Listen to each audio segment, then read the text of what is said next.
Money in the Bank 2023 officially in the books, and it was another great show. I gotta give it to WWE, man. Another great premium live event. They have been killing it one after another. I'm here to give my thoughts on it, break this down, talk about the results and all that jazz. Let's get into this video.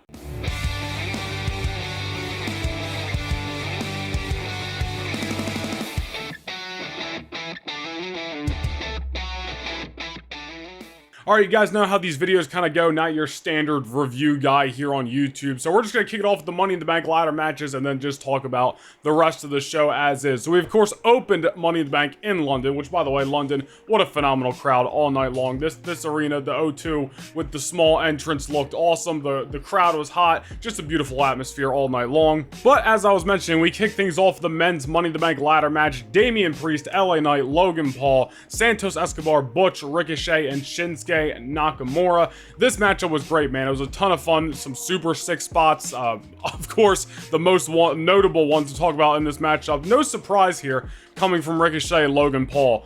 Barely was able to hit that springboard Spanish fly through the two tables, but they landed it, and seemingly they're okay. My goodness, what a bump that was. That was freaking insane. And, you know, it was pretty funny. You know, everybody was ripping on AEW last week on Twitter. Oh, that Tiger Driver 91 that Will Ospreay hit on Kenny Omega, that was dangerous. But the safety police didn't say a word about Ricochet and Logan Paul breaking their necks on this table spot. But I digress, stupid, you know, Twitter. I gotta stop listening to Twitter. I gotta delete the app, honestly.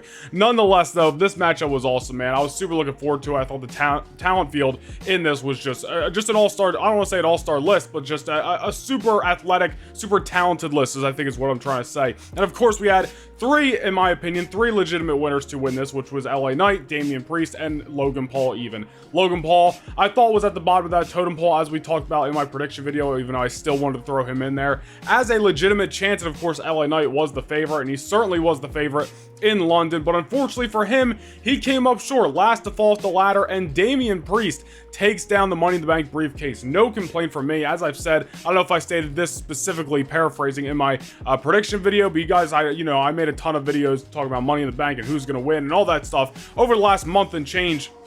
We've been talking about this, and I said if Damian Priest takes down that briefcase, I would not complain, man. The guy has certainly earned it. And, you know, not to go on another rant on Twitter, because that's not what, you know, what I'm here for, or just rant on social media in general, but just because LA Knight didn't win, now there's I'd say a small group of people who are now just turned against Damian Priest. When 2 months ago, everyone was like, give Damian Priest his flowers. He had the match of the year with Bad Bunny. And now LA Knight didn't win. The favorite that a lot of people wanted didn't win. Damian Priest won. And now everybody wants to cry the blues over Damian Priest. I need to get off social media. I need to keep YouTube and then just get off social media. It literally wants to make me blow my brains out. I swear to God, dude. But Damian Priest won, and my biggest thing coming out of this matchup, whether it was going to be Damian Priest, LA Knight, or even Logan Paul, is whoever was going to leave London with that briefcase, it was going to be a guy who legitimately has a chance to cash in and be a world champion, which I'm very happy Damian Priest is going to be in that spot, because he certainly has earned it, certainly deserves it. He has literally killed everything he has done, in my opinion, in his entire WWE run, starting in NXT to his US Championship run in early days on the main roster, to the Judgment Day stuff, to just these last couple of months, the Bad Bunny match that we talked about. Like, Damian Priest is continuously just knocking stuff out of the park. I know he's going to do this 110%, and he's going to be a world champion, and I'm looking forward to it, man. So no problem with me. Damian Priest winning this matchup, and it was a great match to start the show. And then, of course, we had the women's Money in the Bank ladder match. Becky Lynch, Trish Stratus, Zoe Stark, Bayley, Io Sky, and Zelina Vega. This match was not as good, in my opinion, as the men's one, although there was a couple spots, significantly the most, or I should say the most significant ones in this matchup, coming from, in my opinion, the only two women who should have won this matchup, which was either Io Sky or Zelina Vega. Zelina hit a awesome code red off the top of the ladder to... who did she hit it on? I believe Zoe Stark threw onto another ladder, which would just looked awesome. Io Sky did a, you know, picture-perfect moonsault off the ladder, taking out multiple women. Those two women killed it. And I'm not digressing, or not trying to discredit the effort from the rest of the women. If I can talk tonight, Jesus. But, like, obviously, if you guys know, if you've been watching the channel, I have not been feeling the Becky, Trish, Zoe Stark storyline at all. So all three of them being involved in this matchup, I was not huge on. And they really did a lot to focus on that storyline throughout this matchup. Constant just brawls and just a lot involving all these women that I didn't really care about. So it just took took that out, or what am I trying to say? I can't talk tonight. Really took me out of the match at times.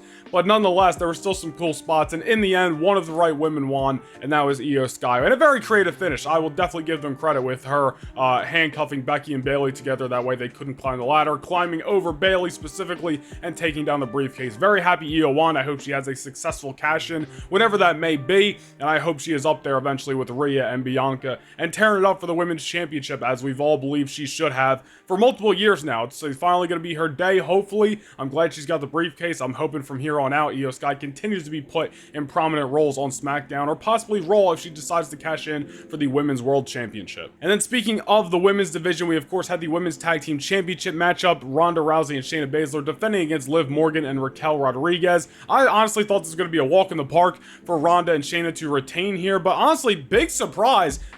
Something I don't think anybody saw coming, at least right now. Shayna Baszler turning on Ronda Rousey during this match and costing them the championships, and Liv and Raquel becoming the new Women's Tag Team Champions, which no problem with that.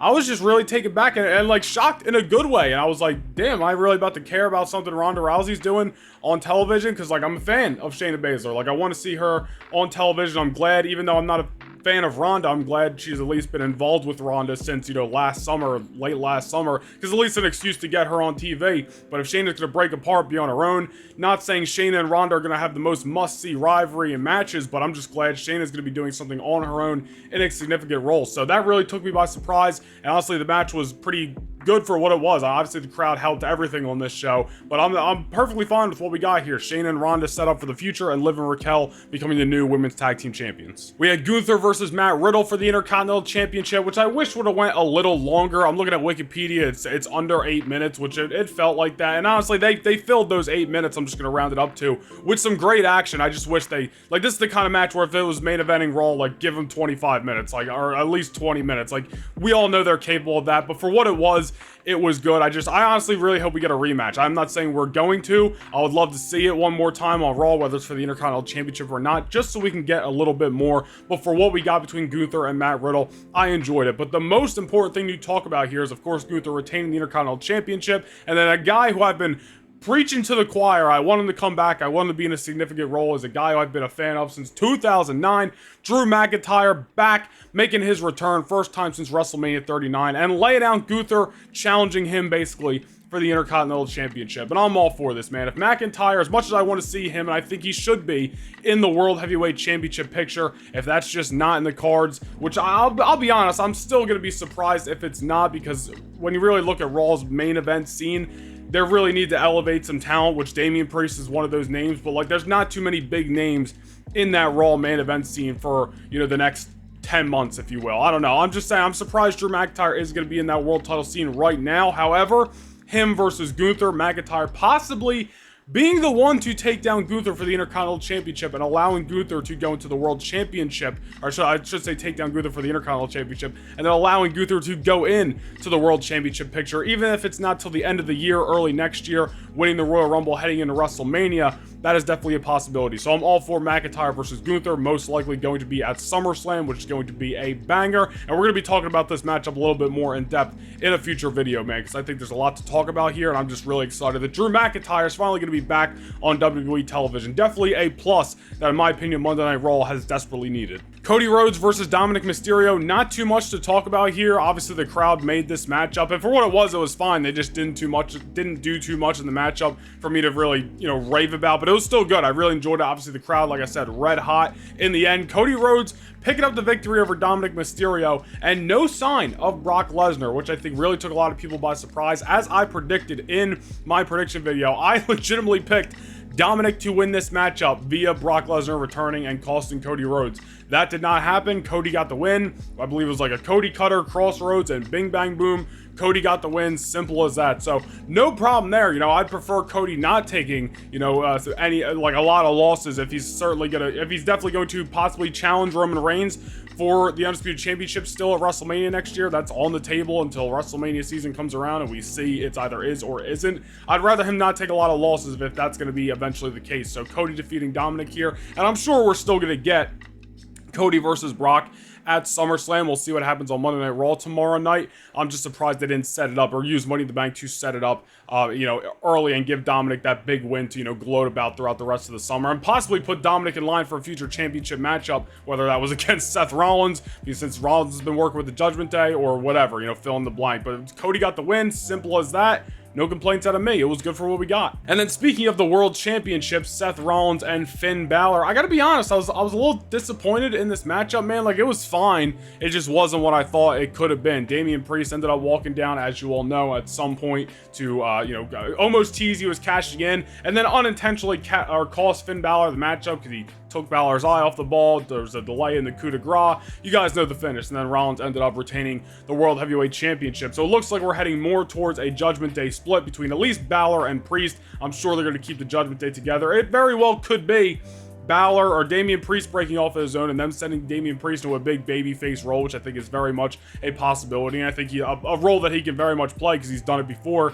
Balor then recruiting JD McDonough to kind of take his place in the Judgment Day, and the Judgment Day still being a faction just without Damian Priest, and Priest going off on his own, especially because he's got the Money in the Bank briefcase now. So we'll see what happens, man. I know this is like another thing that we're gonna spend more time talking about in the future, and I don't want to say this is out of left field, but next year's World Championship matchup at WrestleMania 40, I could very much see being a babyface Damian Priest versus a heel Gunther, and I would love to see it. I'm sure they'd have a great matchup. But as for Money in the Bank and Rollins versus Balor, it was fine. I think it, they could have done more, but it is what it is. Rollins retained the championship as we pretty much expected.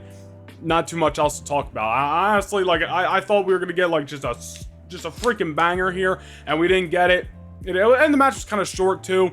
It is what it is. Rollins retains the championship, some more storyline, factors played, if you will, seeds planted, and it's very interesting to see who Rollins is going to fight now at SummerSlam. I hope they don't run back him and Balor or do something with Priest or Dominic. I'd rather Rollins just break away from the Judgment Day if they're going to be doing more Judgment Day turmoil. All remains to be seen. Raw doesn't have too many options at the moment for Rollins to face, so hopefully we'll find out tomorrow night on Raw. All remains to be seen. And then, of course, we got your main event, the Bloodline Civil War, Roman Reigns and Solo Sikoa versus the Usos. Beautiful matchup, man. Tons of fun. Obviously took their time like every other Roman Reigns matchup. Never rushing a good old head of the table tribal chief main event, all right? We're going to take our time getting to the big moments, and that's what they did, man. And we saw some awesome false finishes here. My favorite definitely being the Samoan Spike doubles, or Samoan Spike at the same time of a Roman Reigns spear to, I believe it was Jay, on the outside, or on the inside of the ring, excuse me. I forget what you said that they hit that on, but that was just an awesome spot. Awesome kick out as well. Of course, Roman and Jay, they had a little exchange. I believe it was super kick, Superman punch, super kick, spear. Roman goes to cover. Jay kicks out by low blowing Roman Reigns. That was a very unique spot as well. And then, of course, we got the finish, man. The Usos, I believe it was I think they might have hit 2 or 3 double super kicks on Roman Reigns.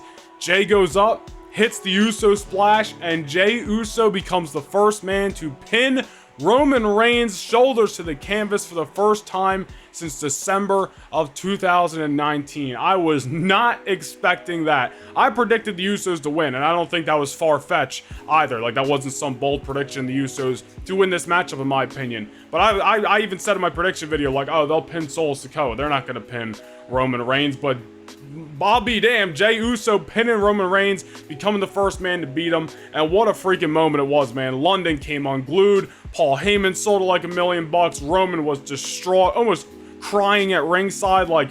This was freaking awesome, man. This is why the Bloodline storyline has been phenomenal and continues to get better. When you think it might go down, and I'm not saying I think this, but it's just like anything else in life, when you think it's going to go down, nah, they're right there, and they're bringing you right back up, man. They had an awesome main event, an awesome finish, progressing the Bloodline storyline that much further.